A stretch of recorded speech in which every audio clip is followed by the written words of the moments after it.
Hello? Hey, this is Dale. Hi, Dale. How are you? Good.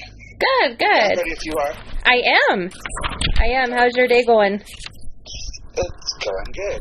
Good. How about yourself? Where are you calling from? I'm calling from Idaho. Uh-huh. Don't be jealous. Oh, yeah. So, let's go ahead and get started. I got to tell you, I, of course, have listened to not only your solo album, but the new Melvins 1983 album. And I have, yes, both a few times. And the Rat-a-Tat album, I love both of them, of course, but the Rat-a-Tat album, there was just something like tugged on my heartstrings from the music that I grew up listening to. Kind of had that 60s, 70s vibe. So I was like, I need this in my record collection. So I went out to get it, and I got the last limited edition that you guys had on Joyful Noise. Yeah, I thought that was kind of funny.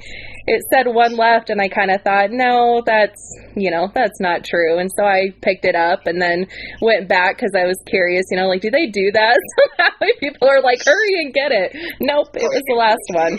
You ordered it online, it was the last one? Yeah, it only said one left. And it went pretty quick. Yeah, which is exciting. Great. Yeah, it's a great album. Yeah, did you think, oh, go ahead. I was going to say, actually, it charted even. I saw that on a few charts.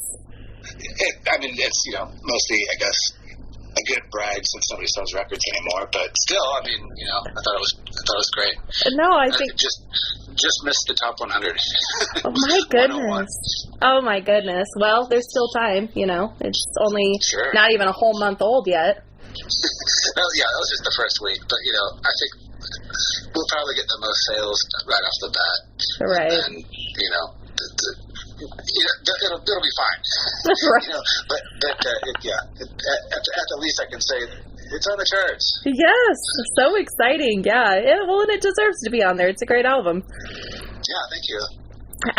So did you think nearly 40 years later that you'd still be answering questions and still be doing this for a living? Yeah, not necessarily at all. There was no plan. Right. It's always been day to day, tour to tour or whatever. So, right. Thankfully we're still going and still doing this. I don't know what the hell we'd be doing if we weren't. Right. Nothing good. Right. Oh, well, gosh, yeah, what do you even do after, you've been in so many different projects, and you've had such a huge experience, not just with the Melvins, not just with your solo, not just with Red Cross. You've been all over the board. Who has been the most fulfilling, I'll say, to collaborate with? Besides the Melvins? Of course. I think Red Cross is a good one for sure, because I've been a longtime fan of theirs, and to have the opportunity to play with them, play all those old songs, and then make a record was pretty cool. So, and sometimes I still can't quite believe I'm in the band, or even having Steven in our band. Like, we've been such fans for a long time that it's so strange. From going from seeing those guys in 1987 to now, it's like, wow. Yeah, never would have guessed that one. So I'm sure the feeling was mutual, though. They probably are, or he's probably feeling the same way, and they are probably feeling the same way. I hope so. I think, at the least since I've joined the band, they've been able to do more as far as touring and stuff like that. So those guys put out a record. Well, they took a long break, and then they put a record out in 2012 called Researching the Blues, and I couldn't believe how good that record was. I was like, wow, you guys haven't been around for over 10 years, or at least 10 years, and then you probably the best record ever. But they couldn't tour off of it just because the drummer didn't have... He had a pretty steady job at the time, and couldn't commit to doing a lot. So, and then Steven also was in off. Mm-hmm. So he at least had that. But yeah, now, well, not right now, but we did have plans to tour this last year, but unfortunately the pandemic put a stop to that. Right. Yeah, you were going to do a solo tour as well, were you not? Yeah, I was hoping to. Yeah, right. It was going to be Red Cross year, kind of. It was going to be, we were going to go to Europe and then do a U.S. tour and then come back and hopefully I was going to do a solo tour and try to do something more extensive. The most I've ever done with the solo band is just the West Coast. So, and that was even opening for Red Cross. So it was going to be hopefully first headlining solo tour. Right. Yeah. Yeah. Well, yeah. Hopefully we'll get on the other end of this here soon, and then you'll be able. Because I can't imagine as much as you and the Melvins and all the projects that you're in work. I can't imagine how it would be. I mean, there's got obviously pros and cons, but I can't imagine how difficult it's got to be at a standstill right now when you're used to just going. Yeah. Yeah. It's quite a change, but I'm happy being home. I'm fine with that, Yeah. Right. Yeah. Lots of creativity, I'm sure, going. Yeah. Yeah. Every day seems to be Groundhog's Day still.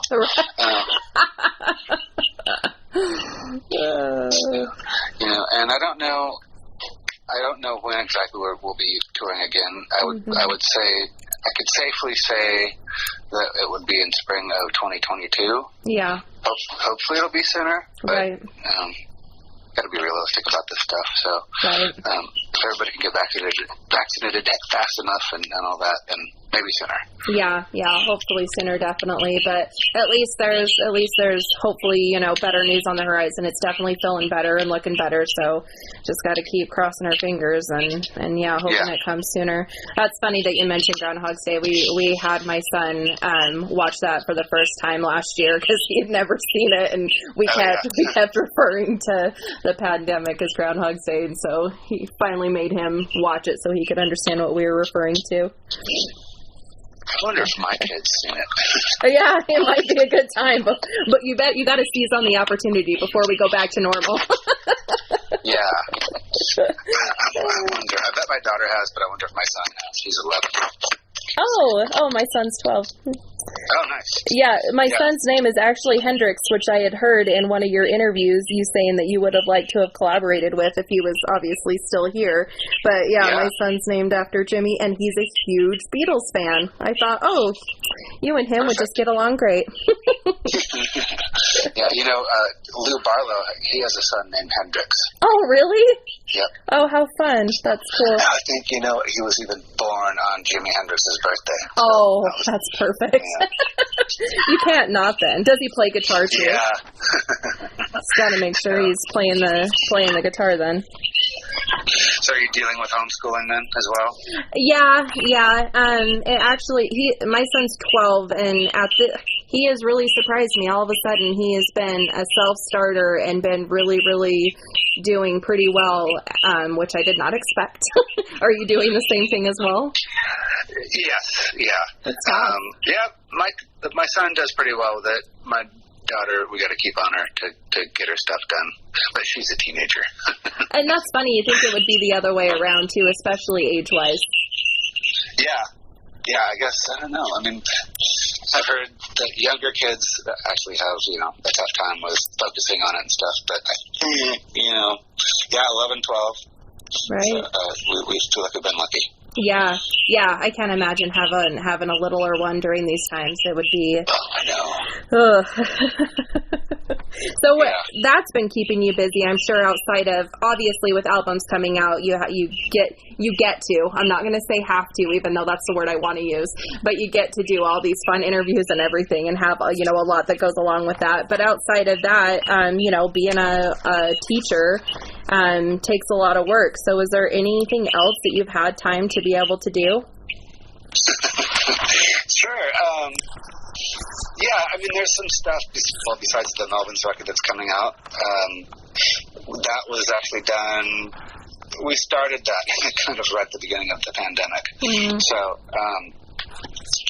but and so this record that's coming out, the Melvins Working with God, is the 1983 Melvins, where I actually play bass and the original drummer plays drums. So weird. Getting all these texts all of a sudden. Yeah, and he's we've been friends with him this whole time. I've been in the band he's been out of the band since '83, but the band sort of reformed with me as bass player when Jello Biafra turned 50. We ended up playing his birthday party and playing a bunch of the old songs from the very early Melvins demos. And when we were doing that, we were like, we should just write new songs with this version of the band. It would be fun. And so we've kind of kept that going a bit. And this is our second record doing that. And we had to get Mike to record his drum tracks really quickly because it was right when the pandemic hit, and it looked like they could even close down the airports and things like that. So we got his parts done and then sent him home, and then Buzz and I worked on it when we could. Right. When we felt it was a little bit more safe. Right. Yeah, it got crazy really fast. Yeah. So we got that thing coming out, which is I like it. It's great. You got to hear it? Yes. Of course, I love the Beach Boys, and so that spinoff, it was funny. So that spinoff first just made me laugh, and was so expected, because you guys I love how fun, you guys just are fun, and it works, and people love it, And, so it shows off our stupid humor. But it's so much fun. You start it off with the humor, and you end it with the humor, and then there's tidbits in between as well. Right. But it was funny when I was, trying to figure out like some specific questions. I usually like to have a conversation and have it flow, but I was like, I got to come up with a few specific questions. And then I thought, well, gosh, Dale gets around. And then I just started laughing at myself because, I thought it was hilarious with that connection between. But yeah, it's a fun song. And then I believe you helped Buzz write Brian the Horse-Faced Goon, correct? That's correct, yeah. Yep, I had the music. How was that? Come up with a song. I'm like, okay, and I kind of already had this, and I thought it would be, I didn't know what I was going to use it for, so perfect. And I'm sorry, go ahead, you were going to say something? No, you're fine, go ahead. Yeah, it's funny that we rarely collaborate on a song like that, I think it's only happened twice. Huh. The other one would have been the bit. So, Buzz is kind of the main songwriter, and he always has so many good songs, It's easy for me to just go to the drums and figure out the drum parts. Mm-hmm. Concentrate on that. Right. But, Brian the Horse-Faced Goon. I like that one. It's a fun one. It's very melodic and, soft. And this version of the band, I think, is, it's definitely, what was I going to say? Besides melodic, I don't know, the poppy version of the band, sort of. Right. Yeah, it flows well, though. They're more straightforward songs. Right. I guess. Yeah. Which is kind of, the original band, when I saw them, they were kind of more like the Ramones, that style of songs.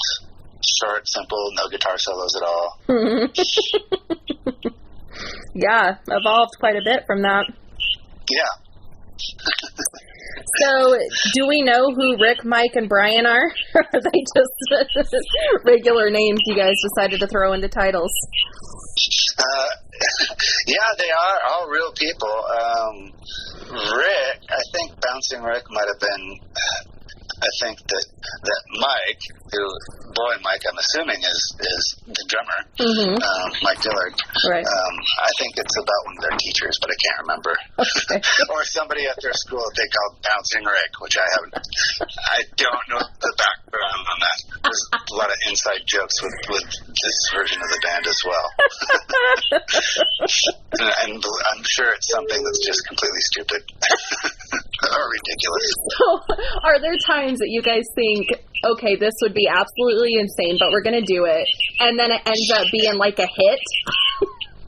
Well, stuff like that happens all the time, right. Where it would be like, just some outlandish idea where it'd be like, wow, that'd be really funny if we did that, and then we'll do it. You know, like Buzz saying, like, hey, I know, we should do every state in 50 days. And then we'll throw in DC and make it 51 shows. And it's like, really? That sounds impossible. Yeah. How can we, okay, sounds good. Oh my goodness. Sounds exhausting. Well, it's funny because he got this idea, and then he immediately calls our booking agent, who says the same thing. That's just ridiculous. You know, how could that be fun? and then he calls back later, and he's like, hey, we've been thinking about that, and it could work. Oh, geez. So, we're really good at making stupid ideas work. Well, yeah, it definitely works because people cling to it.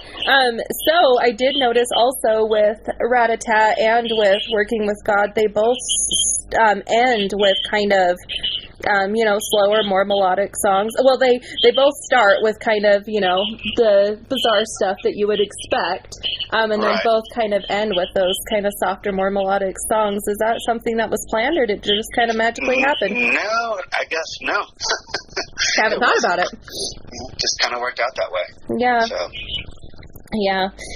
It's funny, at the Goodnight Sweetheart, I automatically, of course, always think of, I forgot what it was called now, 3 Men and a Baby. And so I had for us, it's Sha Na Na. What's that? Oh, Sha Na Na? For us, it's Sha Na Na. Right, yeah, because that's who originally, or was it them that originally did it, or the Spaniels that originally did it? It wasn't the Spaniards. Staniels? I think it was Spaniels, isn't it? Staniels, okay, yeah. Yeah. The Staniers. That would be the drummer from Helmet. The John Staniers. Right. Yeah, but I know that we knew it from Sha Na Na, obviously. Gotcha. So, it's funny. Buzz and I, we golf, and I remember going out golfing with him one time. It was just he and I, and we're teeing off, and somebody's like, "Hey, Buzz, hey, can I golf with you guys?" And ends up being the guy who played piano in Sha Na Na. I'm assuming this was before you guys put together this album. It was, but we had done that song live a cappella before. When the Big Business guys were playing with us, we had done that a few times. And so I remember telling him, because I guess Buzz had golfed with him a few times already, and I'm like, hey, Buzz, tell you that we did one of your guys' songs? He's like, no, wait, which one? I'm like, Goodnight, Sweetheart. He's like, oh. He's like, do you guys do like a real heavy metal grunge version of it? Like, nope. No, I was like, no. He's like, oh, it's fun. It's fun to see,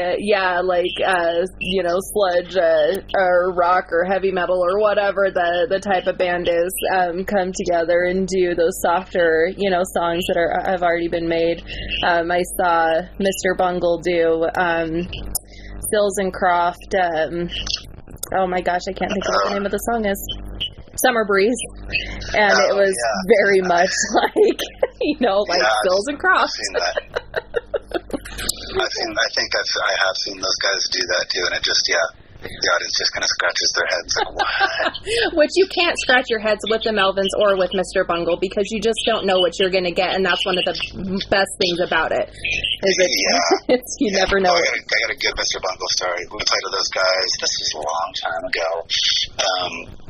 When they had their first record on Warner Brothers, we played a pretty big show with them in Anaheim, and halfway through our set, Buzz's guitar amp blew up or something happened that wasn't working, and we're sitting there trying to fix it, and the audience just gets restless and just is booing, and they probably weren't really digging us too much to begin with in the first place.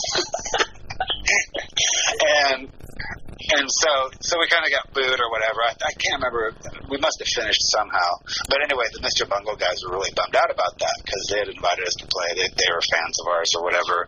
And then I see their set list, and all it says on it is, tonight they're going to pay. And yeah, it was a crazy, noisy set. So, and I think the audience was really confused by what was going on, and like made them chant like, "Repeat after me, I love the Melvins." just torturing them. So, that's awesome. We were pretty impressed. You know? Yeah, right. Yeah. Well, and that's a really good lineup. I mean, the two of you guys together. You should do that again at some point. And look at Mr. Bungle making the charts this year or last year too. Yeah, actually, I was going to say that was one of our last shows. Was playing with Mr. Bungle. Oh, they played 2 shows here in LA. Oh. Well, hopefully, yeah, that'll be a thing again in the future, and then I can come in and hit 2 birds with 1 stone. Yeah, I know that those guys were probably planning on doing a bunch last year too, because they made that new record, and then they were going to do stuff. Right. But I'm sure that they will. I'm sure that they will again. I'm just thankful we still have music coming out during this time, because I can't imagine not having music. Throughout this. Yeah. I mean, well, we're happy too that we had something that was coming out to kind of keep things rolling as well. Right. And in lieu of being able to do live shows, bands are starting to do like streaming things, like streaming concerts, and you guys got one coming up. We do. Well, we've actually done one so far, and instead of doing a full concert, it's more like episodes. I don't know if you got to see our first one. There was one that came out on New Year's Eve. I did not, but I definitely want to see the second one because I know you're going to be opening for the Melvins. Yeah, that's correct. We had an opening band on the first one. The guy that kind of helps us out doing the editing and stuff like that. Has a little kind of noisy modular synth thing that he does.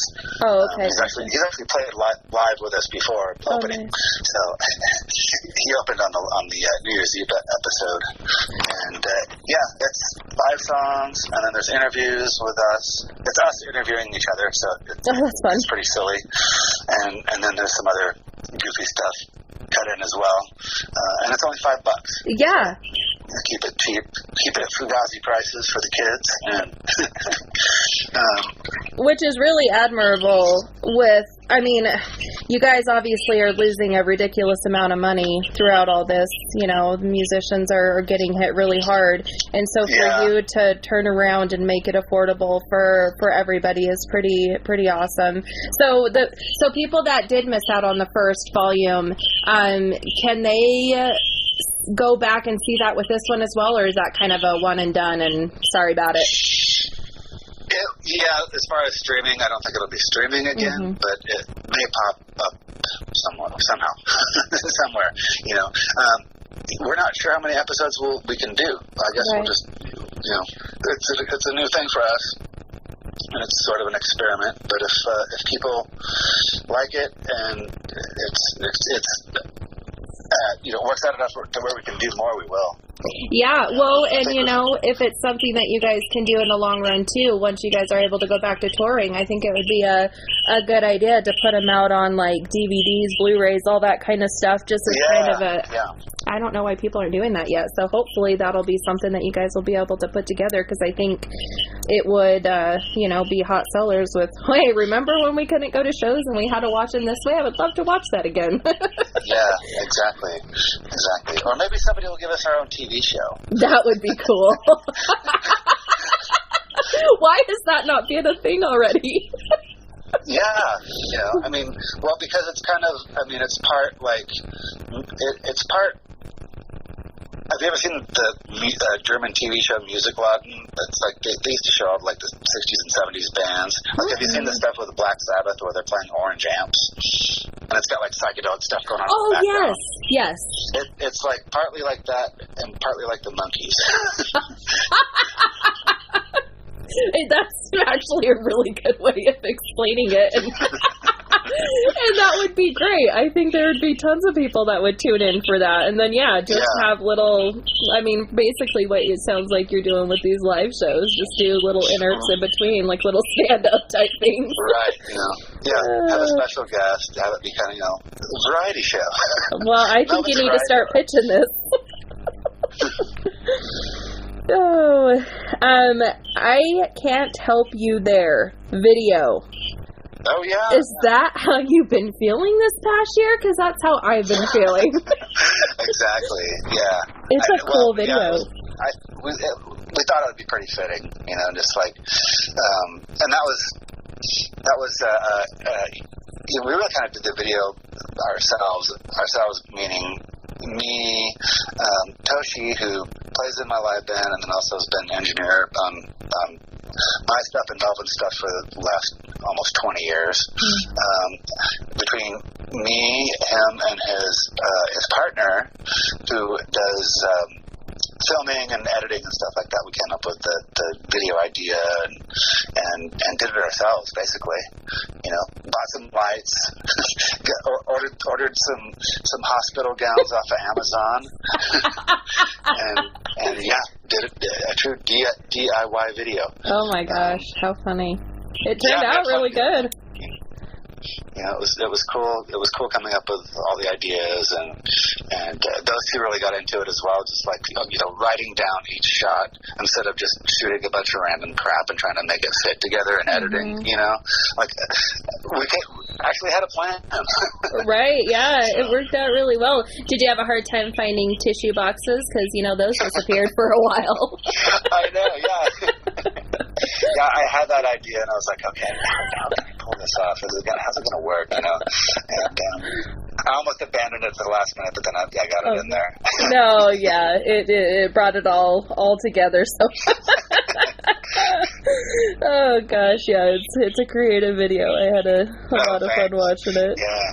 We're hoping we can do more. I guess, we kind of have with the live stuff, I guess. So that was kind of like, for us, that was doing another video, and then at least having people see the band. So hopefully that'll help. Yeah. So if you were going to do another creative video like that, do you know what song you would choose? I don't know. The one I probably like the most is called "I'll Never Say." Oh, so good. We did record that one live, so I think, and that's kind of the one I want to focus on. So, we'll see if we do any more, but definitely we will in the future. We'll do some kind of video thing because we all like doing it, and it's something new and different for us. Right. Keeps you busy during these times. Yeah, Helps exactly. you bring more stuff out. Shark-like overbite, I know, is about one of the dogs that you used to have. What kind of dog was he? He was a Labrador pit mix. Oh. His name was Arthur. He was very mild-mannered. Oh, yeah. We have a lab pit mix, too, and she's a super big sweetheart. Pits get a bad rap, but they're really good, sweet, loving pups. Yeah. We had a pit bull before Arthur, whose name was Pink, and he was a rescue dog, but he was pretty dog aggressive. So, but we actually worked before he had a TV show. We actually found and worked with Caesar Milan. Oh, did you? Wow. Yeah, that's cool. Yeah. And he actually had Arthur when we found him. Oh, wow. And since we worked with Caesar and he knew what me and my wife were like, personality-wise, he kind of picked Arthur for us. Oh. He's like, that would be a good dog for you guys. He won't be any trouble. And yeah, he was right. He had a strange overbite. Made him look like a shark. Oh, how funny. That's cute. Hence the song title. Yes, I love it. I was trying to picture, I was like, it's got to be some kind of bull. I was thinking maybe like a bulldog or like a Boston Terrier type of, So, yeah, definitely a bully breed. Well, that's funny. Caesar's helped us a lot with our dogs, too. Yeah. Just by watching him. Obviously, we don't know him. Yeah, he's really good. It's amazing that dogs just do what he says, you know. Yeah, he's definitely got a gift with him. Okay, I don't want to take too much of your time. A few other quick questions. Who are some of your influence when you started to play? Ooh, well, I mean, definitely Kiss was the big one. I think they were the ones that made me want to play in a band, and that's how I learned to play drums, was listening to Kiss records, at least to start with. And then obviously like the Beatles and stuff like that growing up were a big deal, and still are a big deal. Yeah. You know, I can't see them never being a big deal. Right. I'm actually rewatching the anthology stuff right now. Oh, cool. And then, when I was first getting into drums, I really liked and got turned on to heavy metal stuff. I liked Judas Priest and Iron Maiden. I liked Rush because of Neil Peart. Mm-hmm, yeah. And I liked some obscure bands too, but we lived in a pretty small town, and it was word of mouth from friends who also liked stuff that wasn't what was necessarily popular, Right. Like everybody loved AC/DC, but I already felt like, I liked Iron Maiden or other bands or whatever. And then once I joined the Melvins, then that was a whole new world of all of a sudden, like having somebody play you 100 different bands you never heard of before. Right. and being it was pretty overwhelming, but it was great because there was so much cool stuff. Well, and then you got to turn around and be an influencer, which I'm sure was kind of a trip at some point. Being an influencer, you said? Yeah. Then you got people saying, Del Crover was the one that got me into drumming, or... Sure, yeah. That's definitely an honor. Yeah. Like I said, that means I've done my job. Right, yeah, done it well. With all that music, have you ever watched the TV show Freaks and Geeks? Yeah, yes. It's on Hulu again. I've watched it probably 100 times throughout my life, but it's got a lot of really good music on it. You're mentioning a lot of the music that's on there. I don't know if I've seen every episode. I should start watching it again. Yep, it just got on. I have it on DVD, but when it's on a streaming whatever, it just is so much easier to watch. So yeah. So it's on Hulu if you want to dive into it. Yeah. We cut the cable, and now we're doing all kinds of the apps like Hulu and things like that. Amazon Prime and whatever. What was the other one you said? The first one? Oh, I said we cut our cable box. Oh, you cut. Oh my gosh, I did not. That's not what I heard. Okay, I thought you were saying another channel, and I was thinking I haven't heard of that one. What is it? Oh, oh goodness. Do you know, or are you planning on there being another Shrine Builder album? I don't know. I actually haven't. The only guy I really have talked to recently is Al. And it's been a little while, so I need to get a hold of him. Speaking of which, but I don't know. I mean, I don't know how the other guys are doing. Right. It's the best I can say. Mm-hmm. Hopefully they're doing well. But I wouldn't count it out. You never know. It was fun playing with those guys, and that one we did pretty good touring wise. I mean, I guess it was a super group, so definitely. That doesn't always mean that they're going to go good, though. What's that? That doesn't necessarily mean that it's going to go well, though. So that's awesome that you guys had a good turnout with it. Yeah.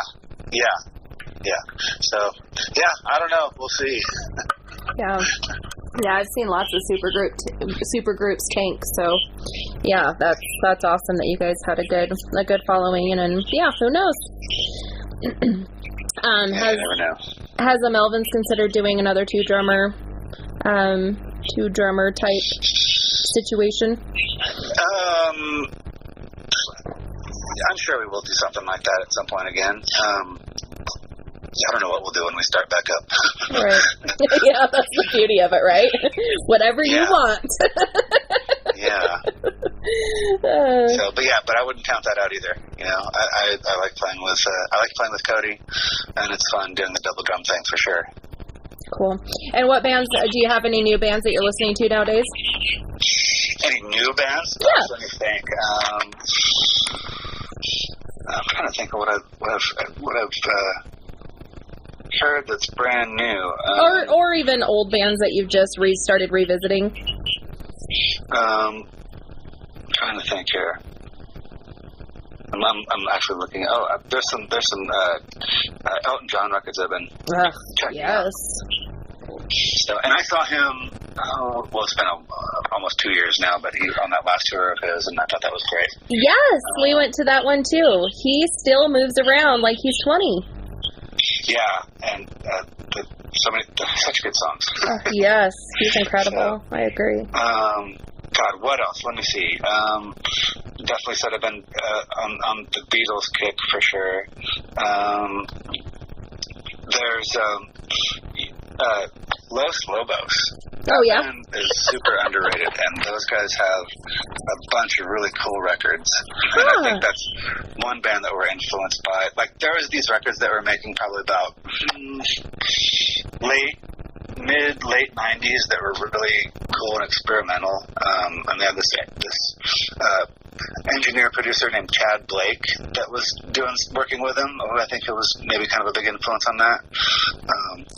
And also that they were in a side band with him called Latin Playboys, and that stuff's pretty experimental and almost kind of sounds like Tom Waits a little bit, and that's kind of how I discovered Los Lobos was through them, believe it or not. Oh, interesting. I'll have to give them more of a chance. I haven't really listened to much of them, so that you've definitely intrigued me. Yeah, they kind of, once they did La Bamba, they were known for that, for doing, and then, I don't know that they ever had another, real hit, but they've got some really great records. Nice. Okay, cool, yeah. I'll definitely check them out. Are you the Mars Volta fan? I definitely, it's funny you should say that. I'm going to be going to golf tomorrow with John Theodore, who was the drummer in Mars Volta. Oh, that's cool. Weird. Yeah, I know. I swear I'm not stalking you. I just was thinking experimental type music, and that's who, my mind usually goes to when I think of experimental. Right. I like his drumming a lot. He's great. He's awesome. So. Yeah, definitely. Okay, what is the best way for people to support you individually, you and your projects and your multitude of projects during this difficult time, since you guys have all been hit so hard? Yeah, definitely come Valentine's Day and watch the Melvins TV for $5. That would be the best, I guess. Okay. Or buy our records or anything like that. I think that's the best way. Yeah. The word that's out, all we got. Sharing that you guys are still. You guys haven't really taken a break, so I'm sure people know you guys are still going hardcore. Yeah. Yes. Yeah, that's the best way. Come to the Melvins MTV concert. Cool. Melvins TV concert. MTV back when they actually were playing music and actually doing MTV related things. I meant MTV as in Melvins TV. I figured, because I know that's what it should be called. And honestly, hey, I have an idea. Okay, so it's going to come full circle. So the TV show that you guys are going to start doing, you guys are going to go ahead and take over the MTV channel, because MTV has really, really slipped up since, the 90s? And then you guys can take that over, go ahead and reintroduce music videos and actual music to a music television program, and add your program to it. There. Yeah, sounds good. That's what I want, our own station. Right. I'll call my people. Awesome, Del. Well, I'll let you get to your night. Thank you so much for your time. I hope you have a wonderful night, and I hope the release goes absolutely amazing. Great. Hey, thank you so much. Thanks for the interview. Yeah, have a great day. Okay, you too. Bye. Bye-bye.